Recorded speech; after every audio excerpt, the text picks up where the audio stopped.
Great Scott. Great Scott. Great Scott.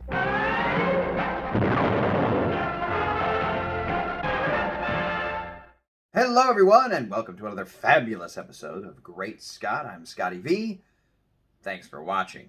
September 12th into the 13th, 2020 was the second time DC did Fandom, and all of the Superman events got pushed to that weekend.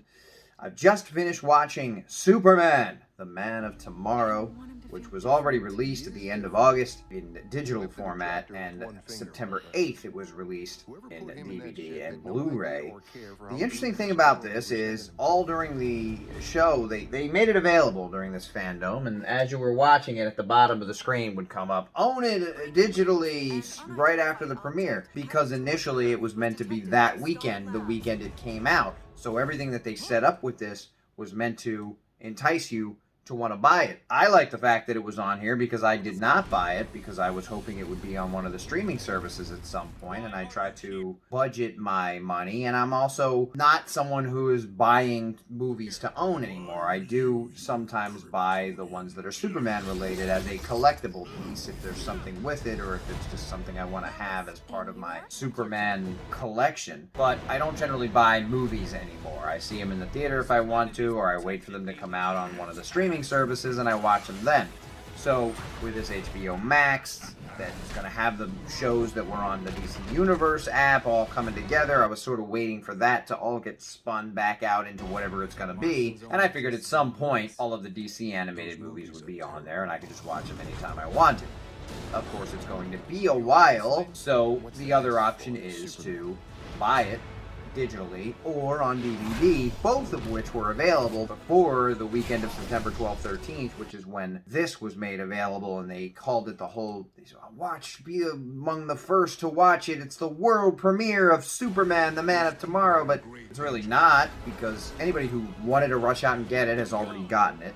And anybody who wants to see it now that hasn't seen it could get it. So it was a weird whole setup, and it's just another thing that makes Superman fans go, we kind of know that we got pushed aside, and Superman got pushed aside, as he often seems to do, and they moved this to the following month, when it was meant to be the month before, and you can see it by everything that people say on the panel about this, and go out and buy it. It's going to be available. It's coming right after the premiere. No, it's already available. All of that being said, I really enjoyed this movie. I love the animation. I've been hearing people say they hate the animation. I'm sure there are people out there saying they love it. I really do like it. I watched the panel about this movie, and they talked about how they were sort of given the okay to do something different than the style of the New 52 animation that they have been doing in the Warner Brothers animated series so far.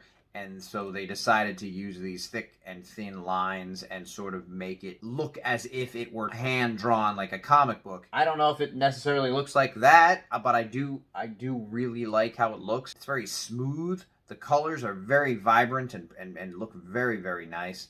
And the flying, I realize it's animation, and people go, well, they can make anybody do whatever they want in animation, so of course the flying looks good, but it just, I really like the way they do it. It's like effortless. He sort of just floats and levitates, and the movements are very smooth and fluid. I really, really like it.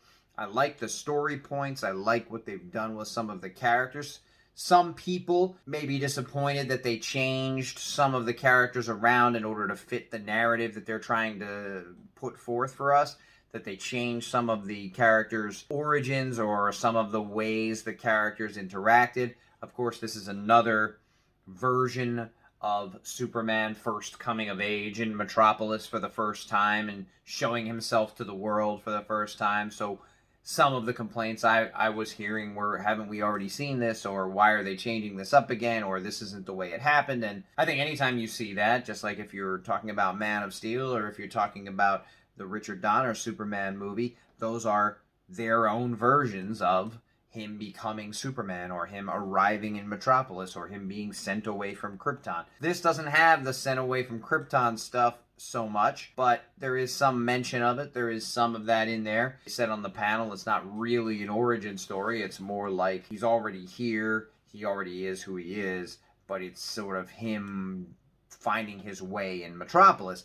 There is some origin stuff. I don't want to give too much away in terms of spoilers. And Parasite plays a big role, and that was a little odd, some of the stuff they did with Parasite.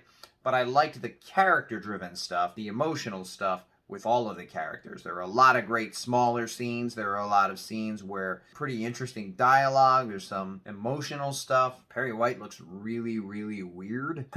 But he's a funny character. He's an interesting character.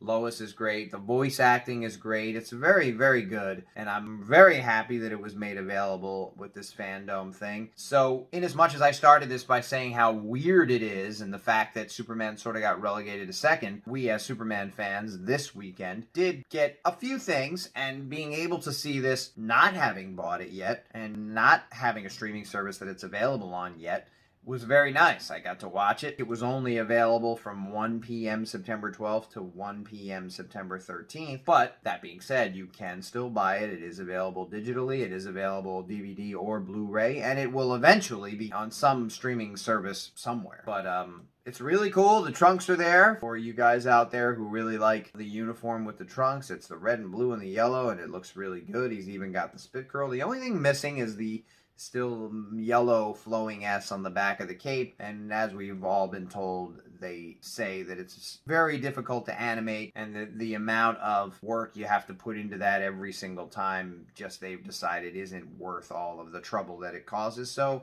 there is some missing aesthetic there, not having that on the back of the cape. A few times when he would land and you'd see him from behind, I'd go, I wish that the yellow S was on the back of the cape, but it's not being there doesn't destroy the uniform, because it, as you can see, it looks really, really good. And it's a great addition to the animated universe. It's not definitive, it's not the origin, it's not what you must believe that the Superman story is. It's just another possibility of what it could have been, or what it could be, or just a movie to enjoy about Superman. And that's really all I'm looking for, and I found it very gratifying and satisfying in a lot of ways. Check it out when you can. Thanks everybody for watching, and remember, always look up in the sky.